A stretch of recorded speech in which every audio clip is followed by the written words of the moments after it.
Hi, everyone. I'm Victoria Field, co-host of Metabolic Health Summit, and I am so thrilled to introduce to you today a very, very special person, somebody who has taken tragedy and such difficulty with her family and turned it into something that has helped so many people, not just where she's located in the UK, but around the world. Such a special person, and her name is Emma Williams. I would like to give you a little bit more background on Emma before we dive into the interview, but thank you so much for jumping into this today. It's going to be a really great talk, I know. Emma is actually the CEO and founder of the Matthews Friends for Ketogenic Dietary Therapies organization, which incorporates international charity branches, a ketogenic diet treatment clinic for both children and adults, as well as ketogenic dietary training for medical professionals. She's the mother of two children, Matthew and Alice. Matthew is now 27 years old and has Dravet Syndrome. And she actually set up the Matthews Friends charity in 2004 because of the incredible success he experienced on the ketogenic diet. Alice is now a doctor and serves on the medical board of Matthews Friends. And Emma's worked full time in the ketogenic diet field for over 20 years. And in that process has supported thousands of families, like I said, around the world. She's also a global advocate for medical ketogenic therapies and serves on the executive board for the International Neurological Ketogenic Society. She's also on the organizing committee of the incredible scientific conference, the 7th Global Symposium on Medical Ketogenic Dietary Therapies, which kicks off October 19th through the 22nd, 2021. Virtual tickets are also available, so if you've not grabbed them, certainly grab them because it's quite an incredible event, and we're going to talk about it a little bit more today. But without further ado, I'd love to introduce to you Emma Williams. Thank you so much for joining me today. I know how busy you are with the Global Symposium coming up here so quickly, not to mention everything going on at Matthews Friends, but I'm so excited to have a conversation, sit down, chat about all the incredible things you're doing. Thank you so much for jumping on video with me today. Oh, you're more than welcome. I'm always happy to talk about my son. That's the main thing. That's what started this. Yeah, absolutely. I know this was a really personal story for you and how this started, and you've really turned something that I can't imagine how challenging it was into something that's helped so many people really across the world. So if you want to, let's kind of go back to the beginning before we get into the Global Symposium that you're organizing, which is a incredible conference that I've had the pleasure of attending, that will dive into some of the speakers and everything that's coming up. Let's talk about Matthew's story and Matthew's Friends and where you guys are headed. So this happened, your son was actually at one point suffering from hundreds of seizures a week, and you happened to find the ketogenic diet. If you want to explain how it all began. Well, Matthew started having seizures when he was 9 months old. And it became apparent very quickly that these didn't respond to medication. And we were quickly working through various medications, which is quite a familiar story with a lot of families that we deal with. So it was time to look at other options because Matthew was going downhill very fast.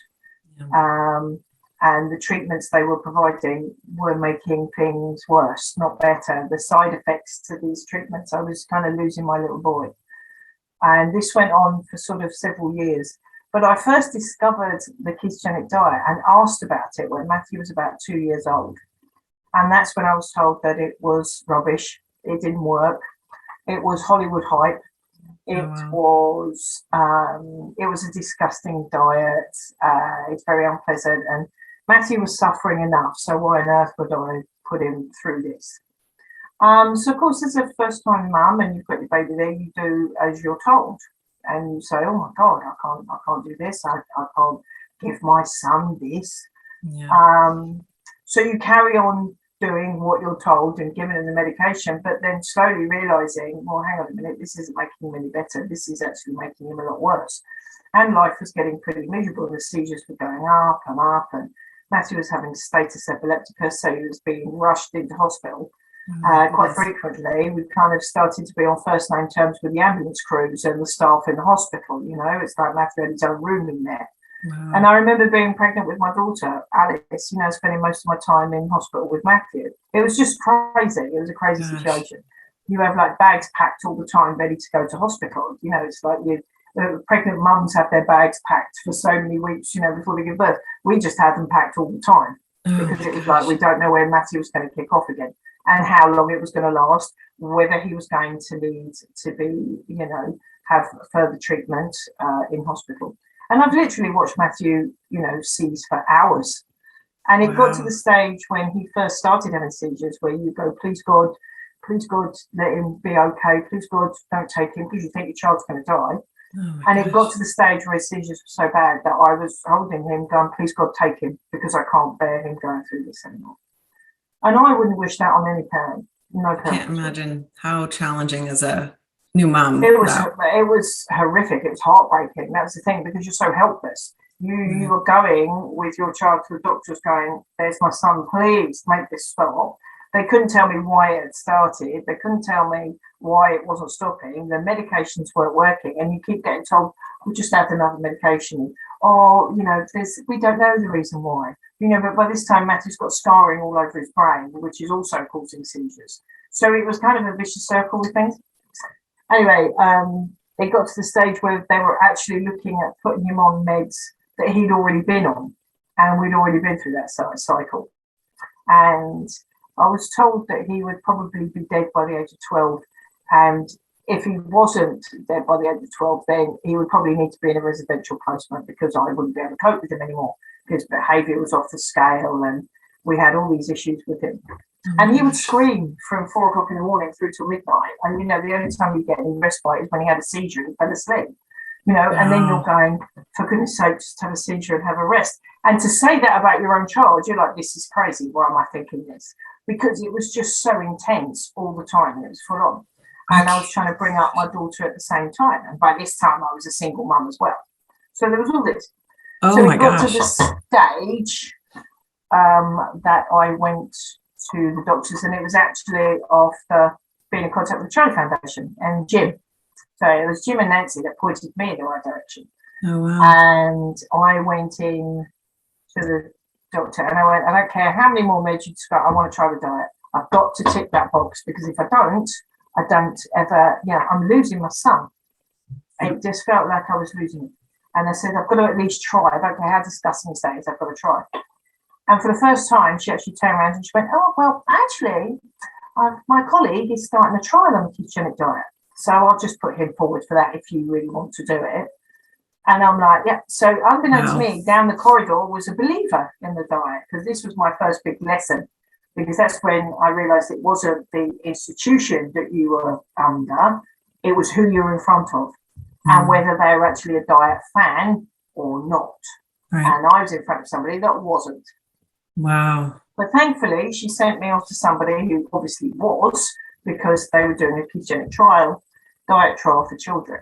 And that turned out to be the wonderful Professor Helen Cross, who I'm forever thankful for, that she was a diet believer and realised that we needed a proper trial in order to get it out there. So Matthew was one of the first few children to go on this diet. And I think if you ask Helen, she says she can still remember the day that she met me because I walked into the room and it was like, right, I'm doing the diet. I had enough and I'm not taking any blood.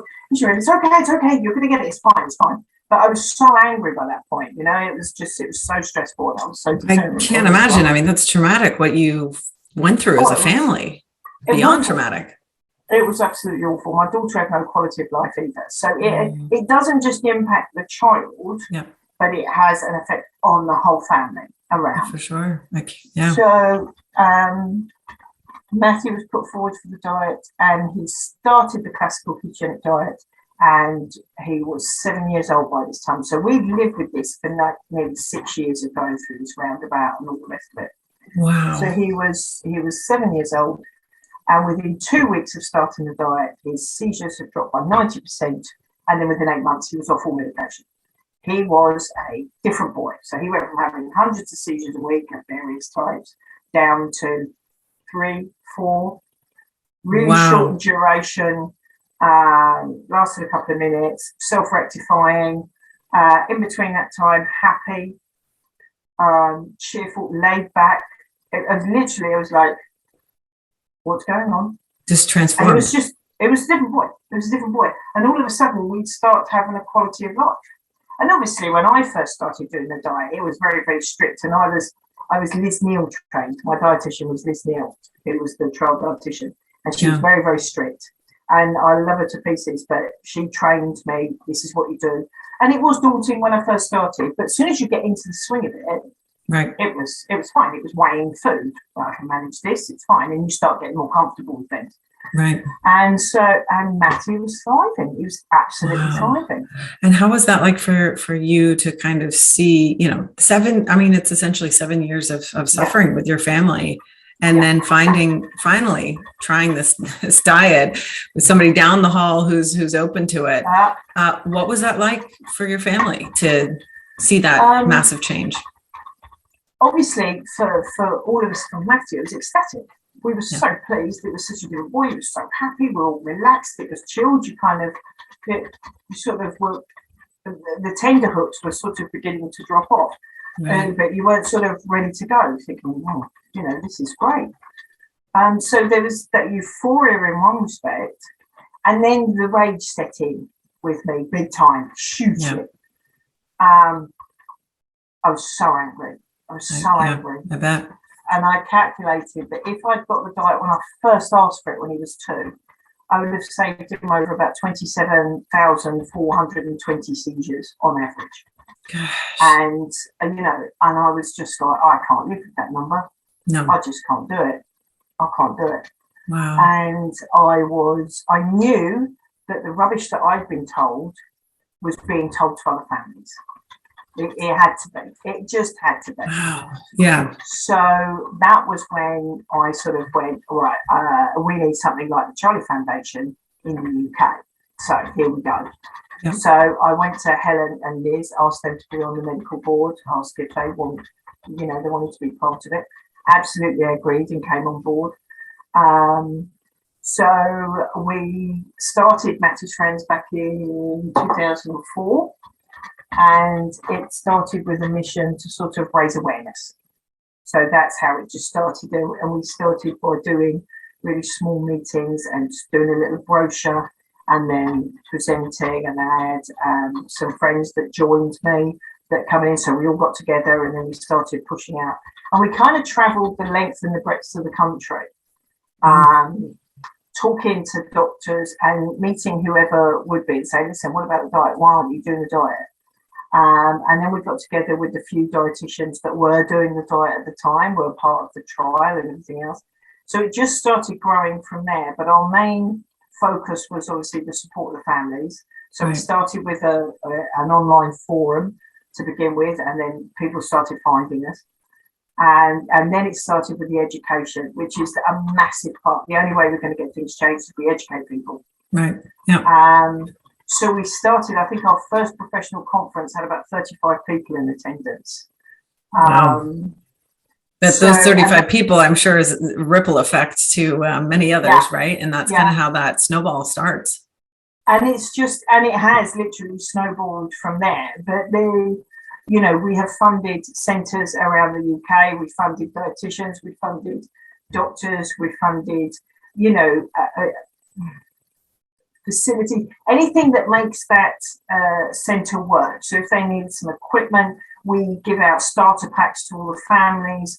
We put family conference days on. We've had families weekends and holidays away that we used to do, that we all used to be able to get together in self-catering chalets and like holiday camps that we've got around the UK. But it was a chance for the families to get together, know that they're not alone. And then we started building on the education of the ketogenic diet and making people more aware. And, and it was doing it to the general public as well as the medical professionals, and then working with our medical board to make sure the information we had on our website was approved, it was safe, it was medically correct. So when they came to us for information, they knew, people would know that reliability, that the experts that were working in the field were writing, everything was checked by our medical board. So the information was safe. So, it started from there basically, and it's just snowballed until, we opened our clinic in the UK back in 2011. where we employed neurologists and dietitians. And then we started Keto College, which is our training program as well. That was back in 2016. Wow. I mean, it's been incredible to see. Sorry, go ahead. What were you going to say? Yeah, and and now we're fortunate enough that we've got branches now, that we've got the new branch is registering in. We've got South Africa, we've got the Netherlands, we've got Canada, we've got New Zealand. So there are now sort of branches coming up, and plus there are other organisations we're working with, ketogenic family organisations in Romania, in Georgia, that aren't branches of Matthew's Friend, but these families are getting together and doing that. So, we're helping to support them as well to get their organisations off the ground and encourage each country to sort of build their networks. Right. Absolutely. So you can have that sort of ripple effect across the world. It sounds like you guys are having, and this coming from such a just challenging, devastating place to now, helping people around the globe. That's just really says a lot about who you are as a person. And it's just pretty amazing and pretty inspiring. I think, Matthew has obviously been the inspiration with all of it. He's 6 years, he was on the diet in total. He could have come off beforehand, but I was too scared to take him off, and he did fine on the diet. He was more than happy. So wow, so he's off now. He's off. He came off when he was 13. We gave him a little bit of a keto break because we normally say stay on the diet for 2 years, try a wean off. Right. That's fine, but I was like, nope, I'm too scared. He's too good. I don't want to do it. Yeah. So after 6 years, I eventually said, come on, just give him a little break here. Let's just see, because evidence is coming out that the diet may have done its job by then. So I did. I sort of weaned him down and thought, he'll have a keto break. But if I see him going downhill again, or if things change, I want him straight back on. And that was the agreement that I made with the team, because he was still with Helen and his, because there was no way I was leaving Helen ever again, as far as I was concerned, with Matthew. So we tried a wean off, and he did fine. He did absolutely fine. Wow. By this time, we'd also discovered he had Dravet Syndrome, which we didn't know at the time. Yeah. So that kind of fell into place with what was going on and why some of the meds were so bad for him. But Matthew does need a little something, but he's, so he came off the ketogenic diet to sort of have a break, but the seizures didn't go up in number. They stayed as they were. He's never been completely seizure-free. He's always been about 90% controlled, but we expected that. I never thought he would be seizure-free. Yeah. And he's now on a small dose of Epilin, and he's sort of gone back to that. He's on a monotherapy. If ever he was to go downhill again, I would put him straight back on diet. Right. And the only reason he's on a little bit of medication now is because the seizures that were left just extended a little bit in time. Yeah. Not the number of them, but they got a bit longer. And that made him quite tired afterwards. So, with Helen's advice, and because by this time working with her, I trusted her so much, she said, let's go back to the beginning. We know what he's got now. We've got some more information. Let's try this. If not, we'll go back to the diet. So I was quite happy to do that, because I knew I had somebody that was listening to me, taking me seriously, and we had a plan. Yep, so for sure. I tried him on the Epilin, and he's fine. So, and even now, he's just turned 27. I was going to ask. That's great. That's amazing. 27. He's on a very small dose of Epilin, seeing as he's like 6'3", and he's still living at home with his mum. So there is no residential home. He's still going, and he's having a great time. Honestly, it's about quality of life for him. So he's going swimming 5 days a week. I think he's gone out for lunch with his carers today while I'm at work. So he's got a better social life than I have, and he's very. Yeah, he really does. He's a terrible flirt with the girls. He really is quite cheeky as far as that. He can bat his eyelids at everybody and get away with everything. And he's just having the best time. And that's amazing. I get to go home and cuddle my boy every day. And that's what keeps everything going. That's the most important thing out of all of it. Yeah, absolutely. And he, this is going from some of the physicians that you met with saying that he may not, be around after, into his teens, right? So now he's 27. That's pretty incredible, and shows the power of ketogenic metabolic therapy, which is incredible and so inspiring. And the fact that you're helping other people now is it's just so needed in the world. Number one, still to this day, obviously there's a lot of work to do. How many families have you helped so far, would you estimate? And what are the next steps for you? I know you opened the clinic. I know you work with a lot of adult patients. If you want to explain sort of what you've done and where you're headed. Crikey, how many families have we helped? That's very difficult over the years. It's thousands. Yeah, I bet. It's thousands. If you know that we have a lot of people that come through our doors for a little while. Some people stay, some people use us when they need to. And then because we're a treatment charity, people pass through us. Right. You know, unless it's the Group 1 community and they're more or less on the diet. So we work quite closely with those guys and we'll support them as much as we can. But for most people, we have a lot of families that pass through us all the time. So we're forever having to renew our information, bring it up to date. We've got a Facebook forum and things like that. So things have moved over to social media as the years have gone on. Our focus is we still very much support children. We do. Yeah. But our focus is quite adult orientated now. Because we've got in the UK, we've got it proven for children. We've got it in the NICE guidelines. Although we could do with some more centres, there's not enough centres to treat the demand. Adults, the amount of provision for adults is completely shameful. And our work is sort of really hitting towards the adult community at the moment. We've just funded another adult centre. We funded the adult centre in Dublin that serves the whole of Southern Ireland. We're funding the centre at Sheffield. We're putting money into other adult centres as well because we really do need to bring the adult centres up. Yeah, no, it's amazing how you know, just with what we're doing on the Metabolic Health Summit side and the patients we've met through that, how many adults that have never been familiar with the ketogenic diet and they've been dealing with epilepsies, you know, and some of them not fully controlled since they were children. And so obviously there's a lot of work on the education front, you know, to be done. So it's great that you guys are working on a lot of these clinics and funding these clinics that are so needed in the world.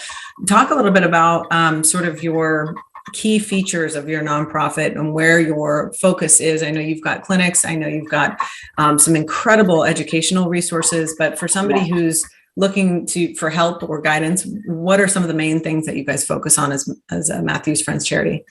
If it's for families, then we have a lot of information packs that we can send out to families, either online or we can send them out. In the UK, we send out actual packs with full of information and leaflets and things like that. We also send out starter packs to families starting in the UK and Ireland. So they've got a box of goodies when they start off. Great. So and the family forums, there's a lot of, we have a Monday night Zoom chat. So there's a lot of opportunities to get together, which we started sort of during the pandemic, the Zoom chatting things, and they've just carried on because the families aren't getting together. Right. So that's kind of the main focus of supporting the families. Loads of recipes. Our Keto Cook Mo has done wonders in the kitchen, and we can actually do a bespoke service to some families. If they're really struggling, Mo will get in the kitchen and work to their child's prescription. So we can actually get some stuff done. So it's one of those that we try and support the families as much as possible for what they need, and it's very personal for them to how much support they want. Sometimes they're quite happy just to go on the forum and chat with all the other families, and then you find that very much a self-supportive network, which is great. And we've now got families on there from all over the world, which is, even though the forum is in English, there's a lot of ideas being swapped with families from all four corners of the globe. You know, they share experiences, go, oh, this is what worked for us, see what you can get in the UK. So it's lovely to actually sit back and watch that happening. I bet. So that's good. So I think, our focus has always been make sure the families are sort of looked after as much as possible. We have a lot of introductory films for families as well. So if they're considering this, they can go on the website, they can, and they can watch all these intro films that we've done with some of the experts from around the world and our medical board. So if they don't want to do a lot of reading, they can watch those films whenever they like. And that gives them a basic information, and again, our YouTube channel. So it's making the information as accessible as possible in various platforms for the families. Professionals also like to use it. A lot of community nurses, community dietitians that maybe are doing the ketogenic diet but have got clients that are under a ketogenic dietitian or are wanting to, and they need to know a bit more information about it. We have keto online tutorials, which is headed up by obviously the lovely Professor Eric Kossoff, that we filmed with him. So there's lots of information that we've got out there, which is targeted to resource-strapped areas of the world if needed, community workers, families. So we try to cater for everybody. But I think the biggest drive for us has always been the education. Yeah. Because if we don't get the education in, nothing will follow. Everybody will have these preconceived ideas about the diet. And we have to get the facts out there. We have to go, no, it's like this is what we need to do. And this is how good it can be. And this is what food's like, and this is how you manage it, and this is where you can go to for help. So it's just, it's that education package. And that's where Keto College has been such a success, because we have professionals from all over the world coming in for an intense 3-day training course with people that are working it now, with dietitians. There's huge practical sessions, apart from this year, obviously, when it had to be online.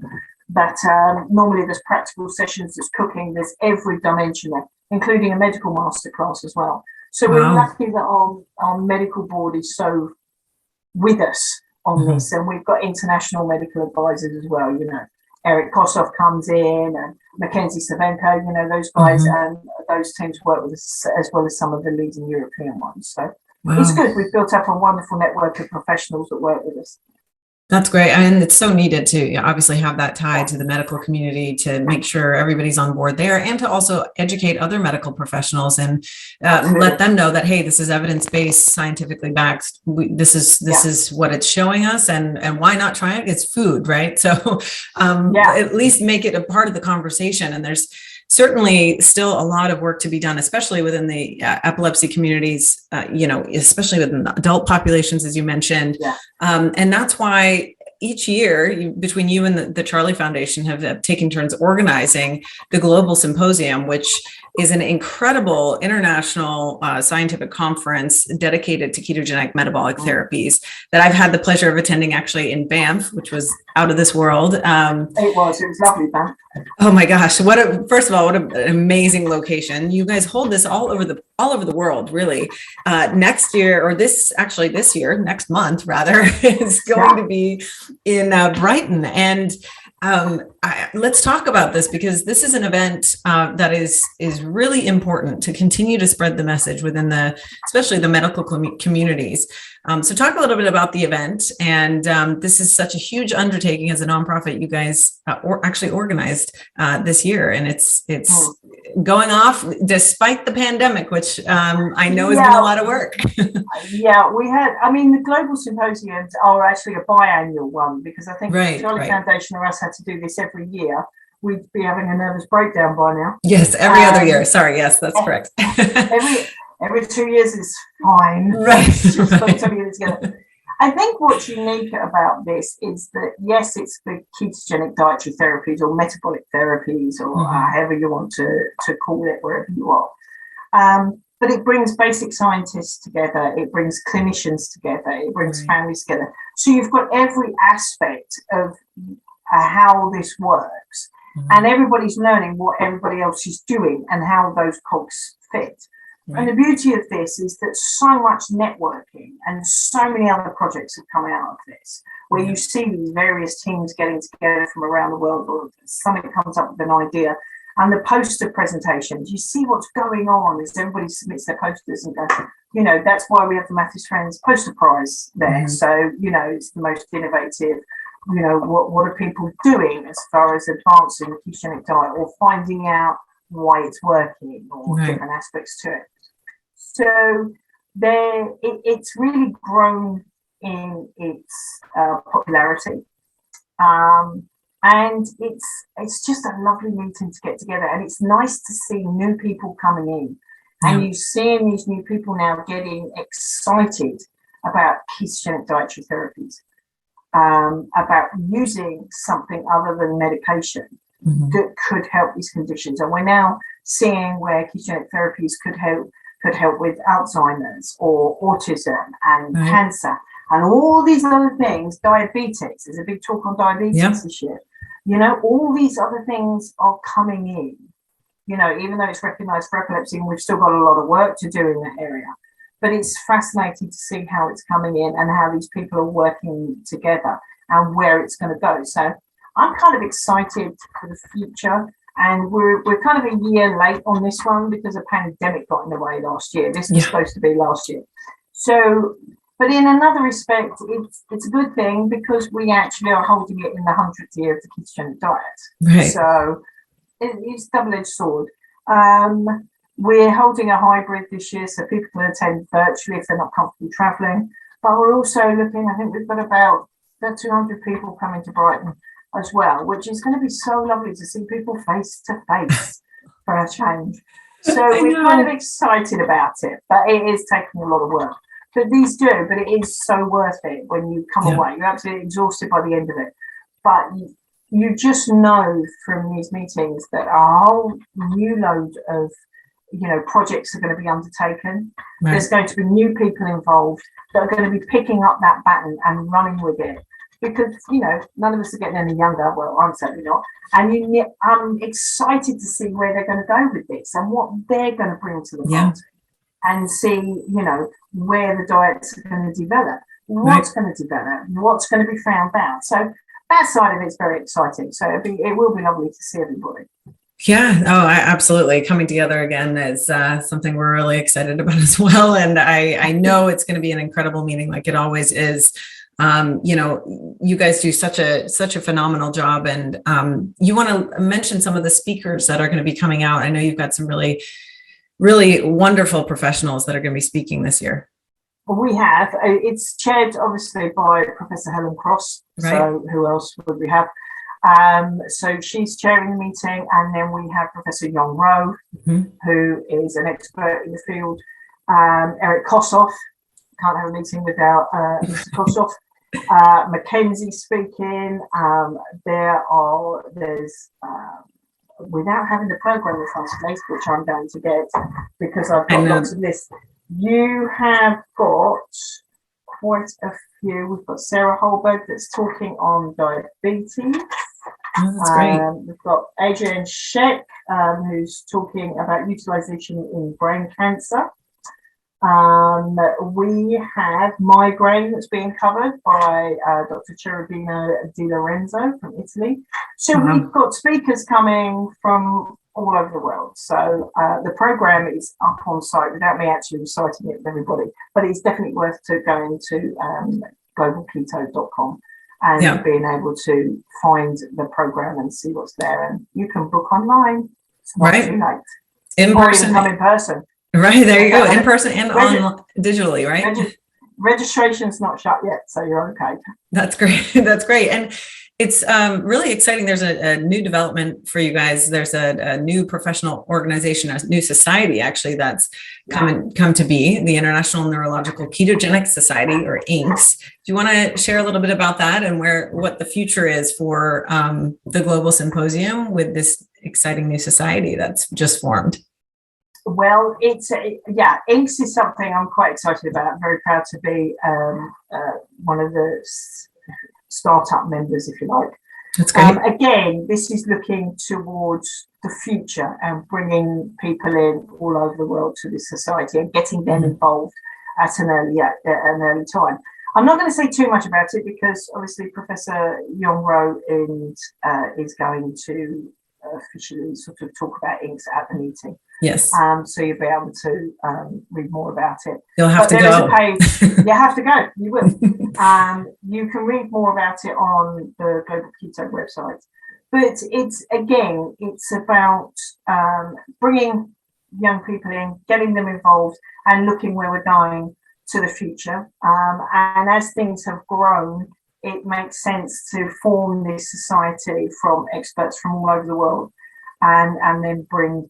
Encourage other people to come in, and it is hoped that INCS will take over the management of the Global Symposium in the future. But again, I will leave that to Professor Young-Rowe to talk more about at the meeting. Yes, and I'll have to get him on camera one of these days too. You will, yeah. Have a chat with him. Exactly. Well, it's really exciting where this is going. There's obviously a lot of work that's left to be done. From your perspective, what would you say is needed in the world to continue to propel ketogenic metabolic therapies forward? I think it needs to be taken more seriously. I think that would help. Yeah. And we need more centres. It needs to be talked about as just matter of fact. Oh yeah, there is this, there's that, there's the ketogenic diet as well, or there's this type of diet, modified diet, whatever is working at the time or is being used. But I think when we look at just the epilepsy population, not nearly enough people are getting access to the diet. So there has to be, I would encourage more dietitians to get involved. I would encourage more centres to actually fund a dietitian and fund a ketogenic clinic, so families have got a better chance of a brighter future, just like Matthew had, and Charlie. But Jim and I are still angry about what happened. If you get the two of us together, I mean, if you listen to our podcast that's on the Global Keto site, you can shut us up really for about an hour, because as two parents, we're very much, this shouldn't have happened. We should have got the choice earlier. Yeah. And I think families have the right to choose. Patients have the right to choose, but they're being denied the choice because physicians aren't telling them for one reason or another. Yeah. But the ones that are good, that's not taking away from the ones that do tell them, that are fighting for all clinics, and I take my hat off to those. I could clone them and have them in a lot more centres. I wish I could. So I think the diet needs to be taken a lot more seriously by people, and we need a lot more centres. A lot more people need treating, and it needs to, we need more education in it. We need more people practicing it. So I would encourage medical professionals to get involved. Yep. And you can find an incredible amount of information on your website, matthewsfriends.org. Is that correct? Yes. Perfect. So people can head on over there. And if you're in America, obviously go to the Charlie Foundation as well, which is our sister organisation. So you can, we work side by side. So if wherever you are, there's one of us around somewhere. Right, which is just what Jim and your organizations have accomplished is just it's served as a huge inspiration to us at Metabolic Health Summit, because I mean, if it weren't for these organizations and what you guys have done, maybe we wouldn't be where we are today, with these ketogenic metabolic therapies, and how many physicians, how many dietitians are aware of this and the potential that it has for people. And maybe, families, you've helped so many families avoid the suffering, unfortunately, that your family faced for so many years. And just that is something that is truly changing the world. So thank you for what you've done with your organization, what you continue to do, and your tireless work, because it makes a huge difference. And it honestly keeps our passion alive when we get to connect with organizations like yours. So thank you for everything you guys have done. Oh, thank you very much. It's our pleasure.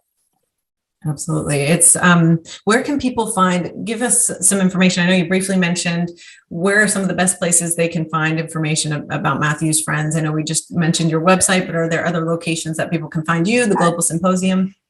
The Matthew's Friends, obviously we're www.matthewsfriends.org. So you can find us on our website. We're on Facebook, we're on Instagram, just punch in Matthew's Friends, probably Ketogenic Therapy. So we're fairly easy to find. As far as the Global Symposium is concerned, that's globalketo.com, www.globalketo.com. So you can find out more information on there, or registering. You've got links there to inks as well, which the website is going to be hopefully live very soon. That's being worked on as we speak. So all these developments coming. By the time Brighton comes, we'll be able to launch the first version of the Inks website as well. And you'll be able to register your interest if you want to know more about the society as well. So all those links, you can find one, and then you can go through to all the other people as well. So just click on the links and see what you can find. That's great. That's exciting that the Inks website's coming up as well. You'll have to let us know so we can share that out. And the event is... Yeah, no, that'll be a big deal. I know. So you'll certainly have to keep us updated on that. And then the event itself is October 19th through the 22nd, I believe, over a few days. That's coming up real soon. So if you haven't purchased your tickets, certainly do, because there's still time. Even if you're not in the UK or can't travel, you can buy tickets online, which is great. So we'll certainly be following along from afar. And Emma, thank you so much for all your time today and for sharing the wonderful work that you're doing with Matthew's Friends and with the symposium. We're really excited to continue to follow along with what you do in the world. That's great. That's great. Thank you very much. It's been a pleasure to talk to you, and it's lovely to link in with the Medical Health Summit as well. So, you know, we're an admirer of your work. We all need to work together to get this push forward. We could not agree more. Yeah. Together we are so much stronger. So thanks again. Definitely are. Yeah. Okay. All right. We'll see you soon. Thanks, Emma.